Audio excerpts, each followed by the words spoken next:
जो काफिला कभी नहीं रुकता, जो काफिला कहीं नहीं रुकता, आखिर उस काफिले को पंजाब में ठहरना पड़ा। नमस्कार, स्वागत है आप सभी का। आपके साथ मैं हूं विनोद शर्मा। इस वक्त मैं मौजूद हूं दिल्ली के अंदर और देश की राजधानी दिल्ली से प्रधानमंत्री नरेंद्र मोदी पंजाब जा रहे थे, लेकिन उस जनसभा को संबोधित करने से पहले ही प्रधानमंत्री का काफिला रोक दिया गया। और मेरे साथ इसी पर बातचीत करने के लिए देश के जिंदा शहीद एम एस बिट्टा साहब हैं।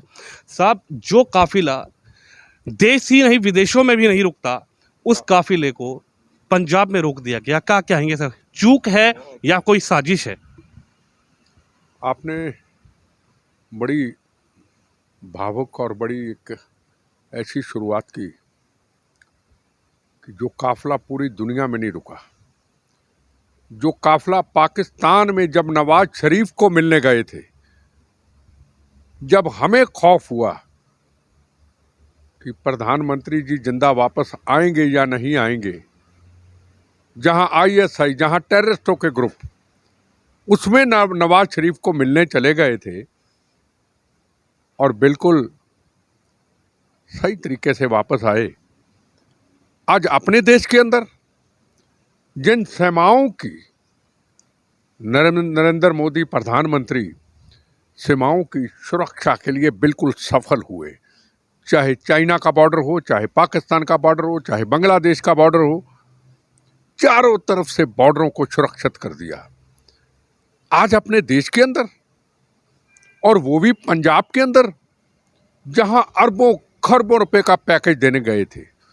मुझे लगता है पंजाब जो कर्जाई था आतंकवाद को लेके, हिंदुस्तान की सरकार का, कोई भी सरकार रही, हम भी मंत्री रहे, हम भी सरकारों में रहे, पर हम पंजाब का कर्जा नहीं माफ कर पाए। मुझे लगता था डेवलपमेंट, विकास, एजुकेशन सेंटर, नई टेक्नोलॉजी, नई सड़कें, पीजीआई, क्या क्या हमें मिलना था पंजाब के लोगों को। अमृतसर, मोहाली, बॉर्डर एरिया, सब एक सुरक्षित और उसको एक इंडस्ट्री और एक विकास का काम होना था। हमने उनको वापस भेज दिया। जब प्रधानमंत्री जी ने गुरु नानक देव जी के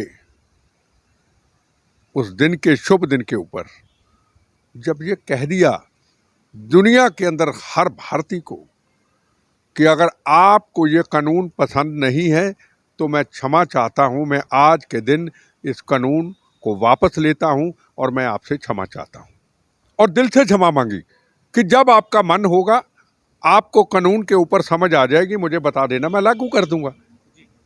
और दिल से क्षमा मांगी, सिख कौम से क्षमा मांगी, वो गुरु महाराज के दिन क्षमा मांगी, और हमने उसको जीत समझ लिया, हमने उस चीज को कमजोरी समझ लिया। क्या प्रधानमंत्री, हिंदुस्तान के प्रधानमंत्री क्या पंजाब में नहीं जा सकते?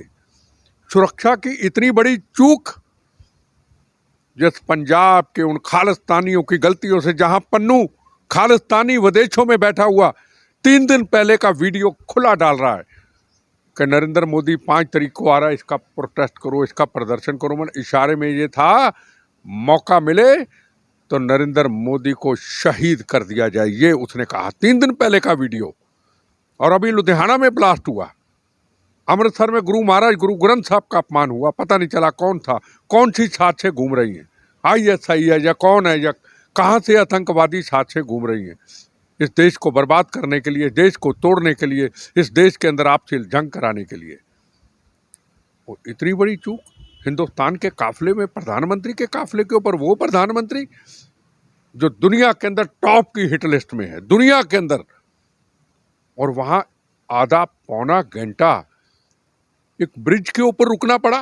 फर्ज करो किसी ने नीचे को माइंस लगाई होती, जैसे नक्सलाइट लगाते हैं, हमारे जवानों के ऊपर लगाई होती, रिमोट दबाते, क्योंकि एकदम रास्ता चेंज हुआ, और रास्ता एकदम चेंज हो सकता है। हम भी कई बार चेंज करने की कोशिश करते हैं, रूट बदलने की कोशिश करते हैं, बचाव के कारण करते हैं।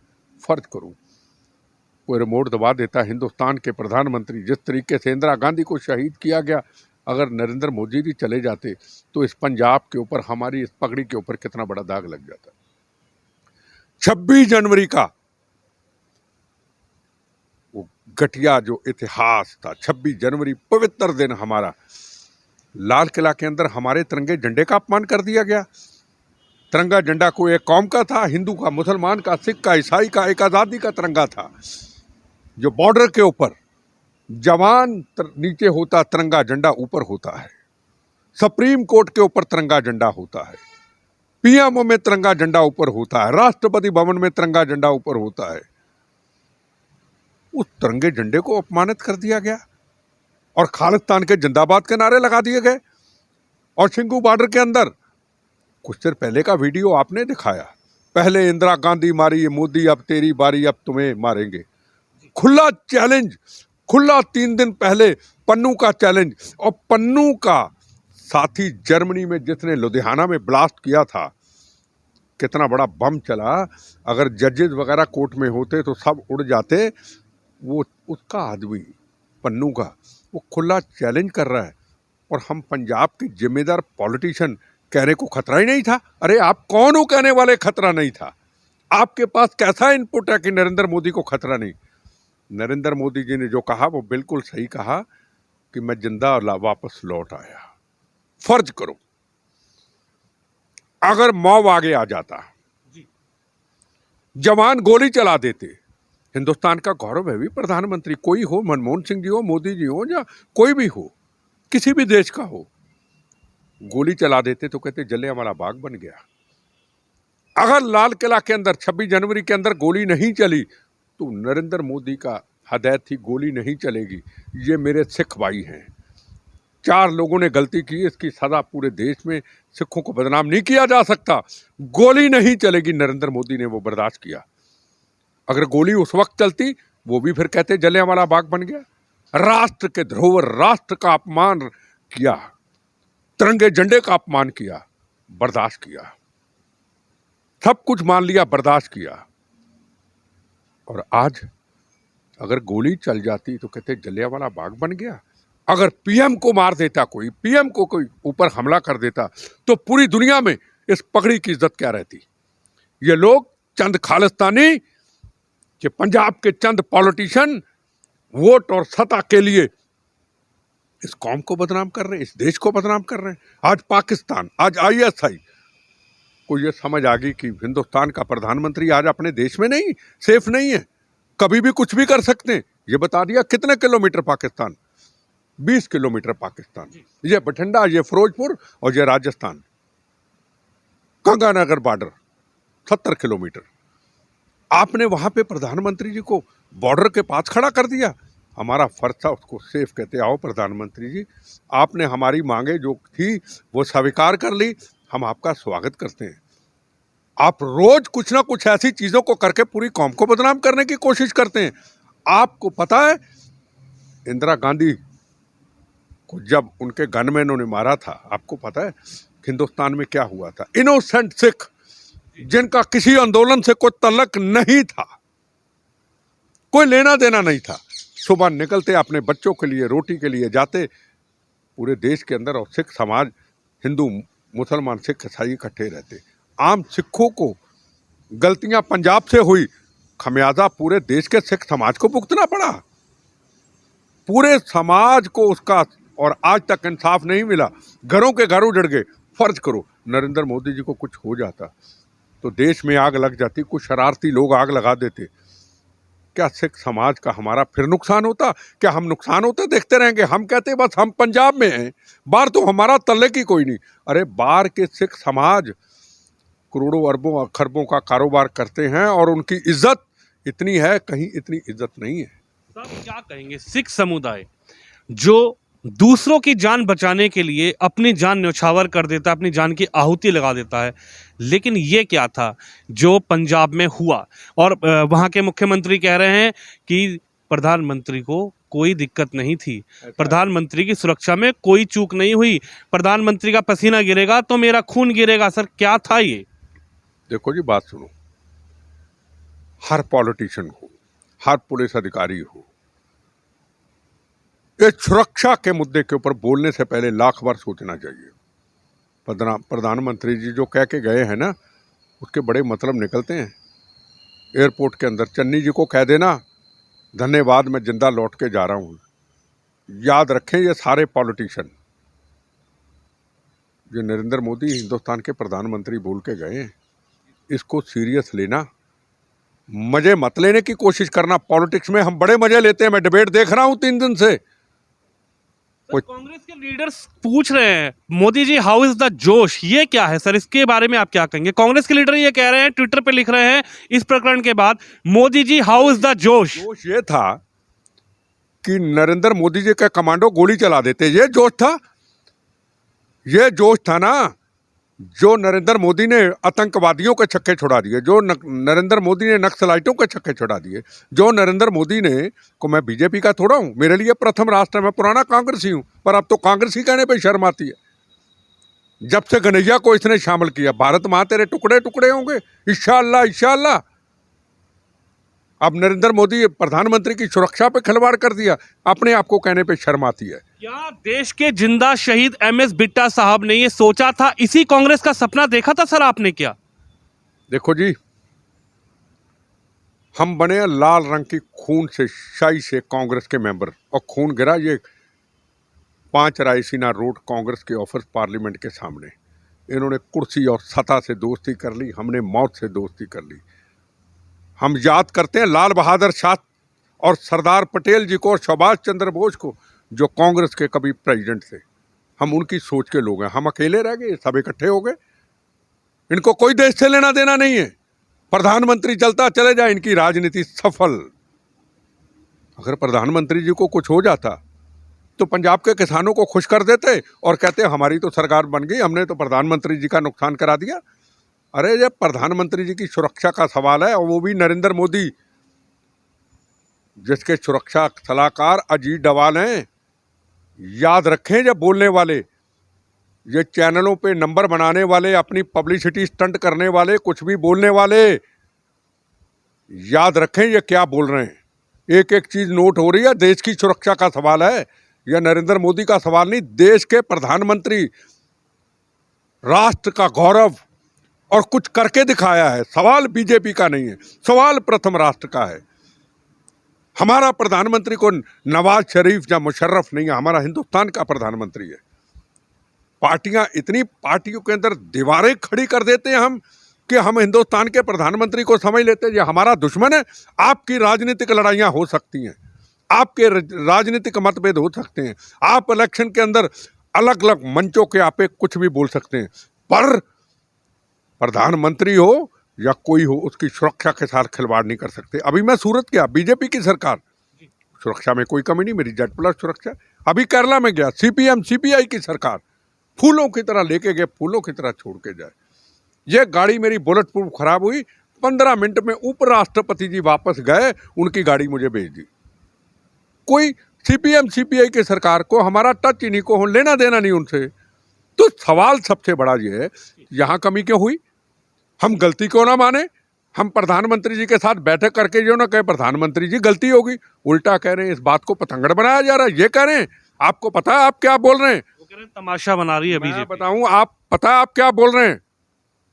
4 दिन 5 दिन के बाद इलेक्शन डिक्लेयर हो जाएगा, हिसाब हम सबको देना होगा, अधिकारियों को भी देना होगा और पॉलिटिशियनों को भी देना होगा। ये जो नंबर बनाने के लिए टीवी में कुछ भी बोल रहे हैं ना, क्या उनको सुरक्षा की ABC आती है? आए मेरे से बहस कर लें, मैं भी इन सबका मारा हुआ हूँ, मैं भी बोनस की जिंदगी जीता हूँ। मैं भी उस वक्त की इंटेलिजेंस सेंटर की इंटेलिजेंस एजेंसी और स्टेट इंटेलिजेंस एजेंसी और उस वक्त के कांग्रेस के पॉलिटिशियनों का मारा हुआ हूँ। मैं भी तो नरेंद्र मोदी की तरह पॉलिटिकल टेररिज्म का शिकार हूँ। राजीव गांधी भी पॉलिटिकल टेररिज्म का शिकार हुआ। राजीव गांधी भी सुरक्षा व्यवस्था और उस वक्त की सेंटर की इंटेलिजेंस एजेंसियों के कारण शहीद हुआ। सुरक्षा की बात करने वाले बड़े से बड़ा कोई व्यक्ति आओ मेरे से बहस कर ले, खुला चैलेंज है, बहस करे मेरे से। अगर मैं हार जाऊं, कभी किसी चैनल पे इंटरव्यू नहीं दूंगा। अरे सुरक्षा का मतलब आता नहीं, और चैनलों पे बहस पे चले जाते हैं और हंसते हंसते ड्रामा करते हैं। कई पार्टियों के लीडर कि नरेंद्र मोदी जी राष्ट्रपति को रोने के लिए चले गए, मैं सुरक्षित नहीं हूँ। अरे तुम्हारी सबकी ऐसी की तैसी कर देगा वो, गलतफहमी में आप क्या बोल रहे हैं। जो पाकिस्तान के चने चबा सकता है ना, जो चाइना के चने चबा सकता है ना, जिनके नाम पे पाकिस्तान में कहते हैं मोदी मोदी आ गया, मोदी घबराते हैं ना, आप गलतफहमी में। हम इस मुल्क का नमक खाते हैं, हमने इस मुल्क के अंदर जन्म लिया है। हमारे गुरु साहिबानों ने इस भारत माँ के लिए कुर्बानी शहादतें दी है। आज उस कौम को आप बदनाम कर रहे हैं। आपको पता ही नहीं पूरी दुनिया, पूरे हिंदुस्तान के अंदर हमारे कितने पंजाबी, हिंदू, सिख रहते हैं जिनको मान सम्मान मिलता है। क्या नहीं दिया हमें हिंदुस्तान ने? ज्ञानी जाल सिंह होम मिनिस्टर, ज्ञानी जाल सिंह राष्ट्रपति, हमें नहीं दिए? क्या एयर मार्शल अर्जुन सिंह जी हमें नहीं दिए? क्या जगजीत सिंह अरोड़ा हमें नहीं दिए? सिख समाज को कहते 2%, हम है ही नहीं, हमारा नाम ही अलग है। क्या जे सिंह आर्मी चीफ नहीं दिया? क्या धनोआ एयर मार्शल नहीं दिया हमें? क्या नहीं दिया? क्या सरदार बूटा सिंह होम मिनिस्टर नहीं हमें दिया? क्या जस्टिस कुलदीप सिंह हमें नहीं दिया? हिंदुस्तान का चीफ जस्टिस दिया। क्या नहीं दिया हिंदुस्तान के? स्वर्ण सिंह फॉरेन मिनिस्टर, दिलबाग सिंह पहले डिफेंस मिनिस्टर, क्या हिंदुस्तान को नहीं दिए? हम 2% है, हिंदुस्तान हमारा है। क्या नहीं दिया हिंदुस्तान को? क्या अभी वहाँ बद्रीनाथ और केदारनाथ, हेमकुंड साहब, क्या कभी सिख समाज में कोई लीडर कोई बता दे, क्या कभी वहाँ सड़क बना सकता था कोई? जहाँ बद्रीनाथ, जहाँ केदारनाथ, बीच में हेमकुंड साहब, रास्ते तीनों बनेंगे। ऐसा नहीं होगा बद्रीनाथ केदारनाथ बनेगा और हेमकुंड साहब नहीं होगा। ये कॉरिडोर करतारपुर साहब का क्या कोई सोच सकता था खोल दे? अब भी खुला और पहले भी खुला। हम उनको रोज गाली देते हैं। हमारे मन में एक चीज आ गई, पंजाब के अंदर कहते हिंदू हिंदू हिंदू, हिंदू से नफरत करो। वाई हिंदू? हिंदू से क्यों नफरत करते हो? आपका क्या झगड़ा आरएसएस से? आपका क्या झगड़ा बीजेपी से? कब उन्होंने सिख कौम के खिलाफ कोई जहर फैलाया बताएं? रोज आरएसएस आरएसएस, बीजेपी बीजेपी। क्या है? हिंदू होना गुनाह है? मैं पूछना चाहता हूं उन चंद खालिस्तानियों को, क्या हिंदू होना गुनाह है? क्या हिंदू सिख 9 मास का रिश्ता नहीं है? क्या गुरु तेग बहादुर हिंद की चादर ने क्या मजलूमा के लिए, क्या कश्मीरी पंडितों के लिए शहादत कुर्बानी नहीं दी थी? क्यों उन्होंने कहा था हिंदुओं को मार दो? क्या गुरु गोविंद सिंह महाराज, क्या उन्होंने इतनी जंगें लड़ी, अपने साहिबजादे चनवाए किस लिए? मानवता की रक्षा के लिए। आप मानवता को मारते हैं। हिंदू से नफरत क्या बताए? चैलेंज करके कहता हूं खालिस्तानियों को, चैलेंज करके कहता हूं एक गुंडे बदमाश 2 नंबरी पन्नू को, हिंदू से क्या नफरत है आपको बताएं? हैं हम 2% और मान सम्मान पूरी दुनिया में हमें मिले। सिख कौम सिख समाज के लिए, सिख कौम को माना जाता है दुनिया की कौम, हिंदुस्तान की कौम नहीं, दुनिया की कौम, मानवता की रक्षा करने वाली कौम। आप उसको बदनाम करते, रोज नया छोछा छेड़ देते। कभी खालिस्तान बनाएंगे, कभी चंडीगढ़ पंजाब में दे दो, कभी हमारा ऐसा कर दो, कभी ऐसा कर दो। रोज धरने, रोज प्रदर्शन। कभी हाथ काट देते हैं चंद लोग, जो बदमाश लोग हाथ काट देते हैं। हमें लोग तलवानी कहते हैं। खून से सजा हुआ हमारे गुरु महाराज का इतिहास, उनके साहिबजादों का इतिहास, गुरु तेग बहादुर जी हिंद की चादर का इतिहास, चांदनी चौक का इतिहास, हमारे उस इतिहास को, हमारे गुरुओं के उन कुर्बानियों के इतिहास को, उनके तपों के जपों के इतिहास को आप उंगलियां उठा रहे हैं। आज इस पगड़ी के ऊपर दाग लगा रहे हैं। कभी तिरंगे झंडे का अपमान करते हैं, कभी कहते हैं हम खालिस्तान बनाएंगे, कभी कहते हैं पीएम को हम मार देंगे। वाई? आप चाहते क्या? हम बताए तो सही। पीएम ने क्या आपका बिगाड़ा भाई? क्या बिगाड़ा? आपको तो कुछ देने जा रहे थे। वो कहता है पंजाब मेरा है, मैं देने जा रहा था, पंजाब का कर्जा माफ करने जा रहा था। जो मैं सुन रहा हूं, इतना शायद पैकेज जम्मू कश्मीर में आज तक नहीं मिलता, इतना पूरे देश को नहीं मिला होगा जितना पंजाब को मिलने जा रहा था। और फिर उनको गाली देते हैं हम, फिर तमाश भी नहीं करते। ये जो प्रवक्ता आजकल चैनलों में आ रहे हैं ना, पब्लिसिटी स्टंट वाले, अरे जबान से बोलना, ध्यान से बोलना। आप क्या बोल रहे हो सुरक्षा के मुद्दे के ऊपर कि पीएम रोने चला गया राष्ट्रपति का? याद रखना, एक एक को हिसाब देना होगा। ये देश की सुरक्षा का सवाल है। अगर देश का धरोहर, देश का प्राइम मिनिस्टर, अगर कुछ वहां पे हादसा हो जाता तो कौन जिम्मेदार होता? इंदिरा गांधी शहीद हुई थी ना, कितने मेरे सिख भाई दुनिया से चले गए, घरों में टैग डाले गए। उनकी गलतियां नहीं थी। कि आप यही चाहते थे कि हिंदुस्तान के प्रधानमंत्री का नुकसान हो जाए और पूरे देश में कोई आग लगा दे, आग मिटे ना, हर तरफ गोलियां बारूद और आग लगे? ये चाहते थे आप? इस तरफ कोई प्रवक्ता जाने को तैयार है किसी पॉलिटिकल पार्टी का? कोई जाने को तैयार नहीं। और कांग्रेस भाइयों, मेरे भाइयों, मैं पुराना टकसाली हूं, आप नए नए कहीं आगे। याद रखना, ये जो प्रवक्ता टीवी में बोल रहे हैं ना, जो बातें कर रहे हैं ना, अगर खुदा न खास्ता प्रधानमंत्री जी को हो जाता ना कुछ, हमारे सिख भाइयों का भी नुकसान होता और हर कांग्रेसी के घर में आग लग जाती। आप ध्यान रखिए, मैं इन चीज़ों को देख चुका हूँ, मैं दंगों को देख चुका हूँ, मैं दंगों से बच चुका हूँ, 84 के दंगों से मैं बच चुका हूँ। याद रखिए, कोई सिख कोई हिंदू के अंदर नफरत नहीं है, हम एक हैं, पर चंद लोग हैं जो नफरत फैलाते। पर दूसरी बात कहूँ, हिंदुस्तान के आज पूरे सिख समाज को, हिंदुस्तान के आज पूरे गुरु महाराज के जो गुरुद्वारा साहब हैं, उनको आज सड़कों पे आना चाहिए, उनको इनका विरोध करना चाहिए। नहीं विरोध करोगे, इनकी गलतियों से खमियाजा एक दिन बाहर बैठे सिख भाइयों को पहले की तरह हमें भुगतना पड़ेगा। इनकी गलतियों से आप इनोसेंट हैं, खुल के आके विरोध करें, खुल के कहें ये खालिस्तानी पन्नू ये हमारे देश को तोड़ना चाहता है, ये हमारे सिख समाज के लिए खतरे की घंटी है, ये पंजाब में खालिस्तान, पंजाब में आग लगाने वाले, पंजाब में रास्ता रोकने वाले, ये हमारे बाहर के सिख भाइयों के लिए जो करोड़ों अरबों का कारोबार करते, जिनका के गुरुद्वारा साहब में हिंदू मुसलमान सिख ईसाई पूरे हिंदुस्तान दरबार साहब महाराज हर जगह पे नमस्तक करता है, उनके लिए खतरा ना बने। और मैं पूरे सिख समाज को कहूँगा, बुद्धिजीवियों को कहूँगा, अगर आज भी ये कहोगे बाहर बैठे, अरे पहले तो हमने केसरी चढ़ा दिया, तिरंगे का अपमान कर दिया, वाह, और अब हमने नरेंद्र मोदी को भगा दिया, पंजाब से बाहर बैठे सिख समाज को कहना चाहता हूँ, हर पंजाबी को, हिंदू सिख को, याद रख लेना, ये गलती मत करना इनकी गलतियों से। इनका मकसद वोट सता है, इनके दिमाग काम नहीं कर रहे, पर आपको पहले की तरह ऐसा ना हो इनकी गलतियों से हमारा नुकसान हो, हमें खमियाजा भुगतना पड़े। निकलो मेरी तरह बाहर, करो विरोध इनका भी। हमने पंजाब के वो खालिस्तानियों, हमने आपका क्या बिगाड़ा, हम तो खुश हैं, हम तो हिंदू मुसलमान सिख ईसाई इकट्ठे घूमते हैं, हमें नफरत से नहीं देखा जाता, हमें क्यों बीच में नहीं छोड़ रहे हो, ये मेरा सबको कहना है। आप क्या कहेंगे, क्या आपको दिखाई दे रहा है कि कांग्रेस इस तरीके से इन हरकतों को कर कर प्रधानमंत्री को नुकसान पहुंचाकर क्या देश पर राज कर पाएगी, देश पर राज करने का सपना देख रही है क्या कांग्रेस? बात सुनो, वो कांग्रेस थी, देखो एक क्लियर बात है, पंजाब में आतंकवाद भी आग हमसे ही लगी थी, हमारे नेताओं से लगी थी।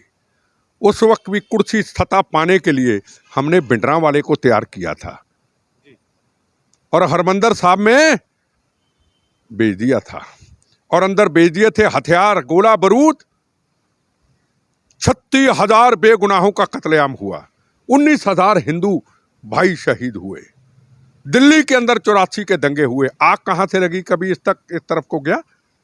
किसने लगाई थी आग? राजनीतिक पार्टियों ने लगाई थी। जैसे अभी पंजाब में आग लगने वाली थी, उसके बाद इंदिरा गांधी का नुकसान हुआ था, अब नरेंद्र मोदी का होता, उस वक्त आग लगी, उस वक्त दंगे हुए, अब फिर दंगे होते। कौन है आग लगाने वाला? पाकिस्तान है। पाकिस्तान तो हिम्मत नहीं हमारी तरफ देख ले, पाकिस्तान हमें कमजोर करता है, पाकिस्तान बीच में छुरा मारता है, पाकिस्तान हमारे गुरु ग्रंथ साहब का अपमान करने की कोशिश करता है, पाकिस्तान लुधियाना के अंदर ब्लास्ट करने की कोशिश करता है। कहां हम खड़े हैं, कहां देश को बचाएंगे? देश हमारा सुरक्षित है, पाकिस्तान से सुरक्षित हो गया, पाकिस्तान की चाइना की हिम्मत नहीं, हम देश के अंदर घुस गए। कहते हैं ना, कहनी है एक बात यही, इस देश के पहरेदारों से संभल के रहना, अपने घर में छुपे हुए गिरदारों से। और चन्नी जी क्या कहते हैं, अरे किसानों को मिल लेते यार, तुम्हारी जिम्मेदारी थी क्या? अगर प्रधानमंत्री जी को ऊंच नीचे हो जाता, कौन जिम्मेदार था, पूछना चाहता हूं मैं। इसलिए मैं कहना चन्नी साहब को, पुलिस अधिकारियों को कहना चाहता हूं, सुरक्षा के मुद्दे के ऊपर ध्यान से एक एक लफ्ज निकालिए, ये तमाशा मत बनाए। एक मुझे को तकलीफ हो, मैं बोलूँ ना, बोलूँ तो मुझे कहेगा तमाश भी नहीं। मेरे साथ जिंदगी में क्या नहीं किया इन सब ने, क्या नहीं किया सोनिया गांधी जी ने, क्या नहीं किया प्रियंका गांधी जी ने, क्या नहीं किया इनकी इंटेलिजेंस एजेंसियों ने। बार बार मेरी सुरक्षा के साथ खिलवाड़ करके टेररिस्टों के आगे फेंका, ये रायसीना रोड पे फेंका, उसके बाद कई बार फेंका। मैं कभी बोला मुट्ठियां बंद रखता हूं, मेरी माँ कहती है मुट्ठियों को बंद रखना, जिस थाली में खाते शेक नहीं करते। चुपके से अपने देश की सेवा करता हूं, कुछ नहीं बोलता। पर याद रखिएगा, राजीव गांधी जो शहीद हुए थे ना, वो पॉलिटिकल टेररिज्म का शिकार थे, राजनीतिक आतंकवाद का शिकार थे, और अब भी राजनीतिक आतंकवाद है। मैं कहूँ कुछ भी बोलने से पहले सुरक्षा के हर मुद्दे पे तमाशबीनी नहीं करें, सुरक्षा के मुद्दे के ऊपर कोई तमाशबीनी ना करे। कांग्रेस के प्रवक्ता को मैं हाथ जोड़ के कहना चाहता हूँ, अपने भाइयों बहनों को, ये जो शरारती हंसता हुआ चेहरा जो करते हैं ना, याद रख लेना, अगर हिंदुस्तान में गलती से कहीं से कुछ हो गया तो हम सबको खमियाजा भुगतना पड़ेगा। मत ऐसी गलती करें, सोच के बोलें। पब्लिसिटी की खातिर हर चैनल में जाके गंदी भाषा का सुरक्षा के मुद्दे को लेके इस्तेमाल न करें। हाँ, मैं चैलेंज करता हूं सुरक्षा के मुद्दे के ऊपर हर पुलिस अधिकारी को, हर इंटेलिजेंस एजेंसी को, हर कोई उस व्यक्ति को, पॉलिटिशियन को, सुरक्षा के मुद्दे पे मेरे से बहस कर ले। हार गया कभी सामने नहीं आऊंगा कि क्या क्या कमियां सुरक्षा में रहती हैं। एक आखिरी सवाल आपसे, आप देश के जिंदा शहीद हैं और जो प्रधानमंत्री की सुरक्षा में चूक हुई है वो हादसे आपके साथ हो चुके हैं ऑलरेडी, 2 से 3 बार आपकी भी सुरक्षा में चूक हुई है। क्या कहेंगे सर, ये आखिरी सवाल है, इसका जिम्मेदार कौन होता अगर प्रधानमंत्री जी को कुछ हो जाता तो? अब ये कहते माफी मांगे। कल भी बीजेपी के प्रवक्ता कह रहे थे भाटिया जी माफी मांगे। अरे किस बात की माफी मांगे भाटिया जी? मैं सवाल पूछूं, किस बात की माफी? इंदिरा गांधी चली गई, छोड़ दो। राजीव गांधी के ऊपर राजनीतिक आतंकवाद के ऊपर सुरक्षा को हटा के हमला किया, प्रियंका गांधी जी उन आतंकवादियों को मिलने चली जाती है। नलीली है, तूने मेरे पिता को क्यों मारा था? वाह, तेरे पिताजी को शहीद किया प्रियंका गांधी जी, उनको मिलने चले जाते हो। सरदार बेअंत सिंह पंजाब के चीफ मिनिस्टर को शहीद कर दिया जाता है और पंजाब के कैप्टन अमरिंदर सिंह जी कहते हैं, सरकारें कहती है इस आतंकवादी को छोड़ दो, गुरुद्वारा प्रबंधक कहती है इस आतंकवादी को छोड़ दो। मेरे पे हमला होता है, दिल्ली ब्लास्ट, 25-26 के करीब लोग शहीद हो जाते हैं, 90 के करीब जख्मी हो जाते हैं। अमरिंदर सिंह कहता है पंजाब की सरकार पहली, अब की केजरीवाल, सारी सरकारें कहती आतंकवादी को छोड़ दो। जर्मनी से लाए पकड़ के, कनाडा से लाए, अमेरिका से लाए पकड़ करके, करोड़ों अरबों रुपया सरकारों का लग गया। वकीलों ने मेहनत कर करके सजा दिलवाई, फांसी से भी केजरीवाल ने बचा दिया, कांग्रेस ने भी, शीला डिस्ट्रिक्ट ने बचा दिया, सोनिया गांधी जी ने भी बचा दिया, अब अकालियों ने भी बचा दिया। सबको मारते रहो, इंदिरा गांधी को शहीद कर दो, राजीव गांधी को शहीद कर दो, बेअंत सिंह को शहीद कर दो, मुझे भी मार दो, मैं तो बचा हूं तो सामने बोलता हूं, वो होते तो बोलते। और आज नरेंद्र मोदी को भी शहीद कर दो और फिर थोड़ी देर के बाद, 5 साल के बाद, इन आतंकवादियों को छोड़ दो। फिर उनके दिन मनाओ। हरमंदिर साहब के अंदर इंदिरा गांधी को मारने वाले का कल दिन मनाया, अब फिर नरेंद्र मोदी का मनाओ, फिर बेअंत सिंह का मनाओ। यही करते रहोगे आप, यही माफिया देते रहोगे आप। आतंकवादी हिंदू हो, मुसलमान हो, सिख हो, ईसाई हो, आतंकवादी होता है। 2 प्रधानमंत्री खोलिए, उसके बाद भी हमने, हमारी आंखें नहीं खुली, तमाश भी नहीं कर रहे। ये बचपना बयान दे रहे हैं पंजाब के अंदर, ऐसे सरकारें चलती हैं क्या? मैं कभी पंजाब के खिलाफ नहीं बोला, पर देश की सुरक्षा का मुद्दा आएगा, मेरा चैलेंज है हर व्यक्ति को, खुली बहस। पहले आप बोलो, एक एक चीज का जवाब, चाहे पुलिस अधिकारी हो, चाहे चीफ मिनिस्टर साहब हो, चाहे कोई और हो। मैं फिर कहूंगा, सुरक्षा के मुद्दे के ऊपर ध्यान से बोलिए। जो नरेंद्र मोदी का काफिला था, दुनिया में नहीं रुका, पाकिस्तान में नहीं रुका, दुबई में नहीं रुका, सऊदी अरब में नहीं रुका, मुस्लिम कंट्री देश से मान सम्मान मिला, कभी काफिला नहीं रुका, कभी डरे नहीं प्रधानमंत्री कि मैं सऊदी अरब जा रहा हूं, वापस आऊंगा या नहीं आऊंगा, मैं दुबई जा रहा हूं, वापस आऊंगा या नहीं आऊंगा।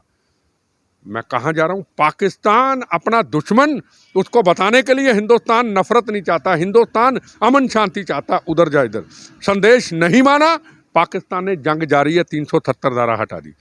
नरेंद्र मोदी जी ने कहा था ना, हम किसी को छेड़ते नहीं, हमें छेड़े हम छोड़ते नहीं। याद रखें हम सब लोग। और एक कहा था पाकिस्तान को, पाकिस्तान जो हमारे 40 जवानों शहीद किया है ना, इसकी कीमत तुम्हें चुकानी पड़ेगी। याद रखिएगा, मैं हर पॉलिटिशियन को कहना चाहता हूँ, अपने आप को भी, जहाँ देश की सुरक्षा का सवाल आ जाएगा, याद रखना, थोड़ी देर के लिए टीवी में पब्लिसिटी लेनी बड़ी आसान है, नीचे हेडिंग चलते बहुत अच्छे लगते हैं, पर इसका हिसाब, जहाँ देश की सुरक्षा के साथ खिलवाड़ो, जहाँ देश के प्रधानमंत्री की सुरक्षा के साथ चूक हो, जहाँ देश के प्रधानमंत्री को मरवाने की साजिश हो, पाकिस्तान, ISI और पन्नू जैसे लोग भी बीच में घुस के, और हम उस काफिले को रुकवा दिया, उनको चलने नहीं दिया, और उल्टा कहना भी कुर्सियां कम थी इसलिए प्रधानमंत्री जी चले गए। ये जो आप लोग वीडियो दिखा रहे हैं रास्ते में प्रोटेस्ट की, ये कैसी थी? मैं पूछना चाहता हूँ, रास्ते में कार खड़ी है, नीचे में ट्रक है, उधर प्रधानमंत्री खड़ा, मेरे पे ब्लास्ट तो ऐसे ही हुए ना। मेरे ब्लास्ट सीधी गोली थोड़ा चले, गोली तो ऐसी है नहीं जो मेरा सीना पार करके निकल जाए। ऐसी गोली नहीं है दुनिया में जो मेरा सीना पार करके चले जाए। ऐसी गोलियां हवा की तरह निकल जाती हैं, कई निकल गई शरीरों के अंदर से। कार बम, काफिला चलता है, कार लगा दी, ट्रक लगा दिया, स्कूटर लगा दिया, काफिला निकला, रिमोट बताया, थाड़, ये था। बच गए तो प्रधानमंत्री ने बचा दिया, बच गए तो किस्मत ही बच गए। देश के जिंदा शहीद एमएस बिट्टा साहब ने कहा कि सुरक्षा पर जो चूक हुई है, जो साजिश की जा रही थी, सुरक्षा पर चूक नहीं होनी चाहिए। और जो राजनीतिक लोग इस पर बयानबाजी कर रहे हैं, बिट्टा साहब का कहना है कि होश में होकर बयानबाजी करें, क्या वो बोल रहे हैं, क्योंकि ये सिर्फ प्रधानमंत्री नरेंद्र मोदी की सुरक्षा नहीं, ये पूरे देश की सुरक्षा पर एक आहत लगाया गया था, एक चूक हुई है। हेडलाइंस इंडिया को इसी तरीके से देखते रहिए, हमारे चैनल को लाइक कीजिए, सब्सक्राइब कीजिए। कैमरामैन तुषार के साथ मैं विनोद शर्मा, दिल्ली से।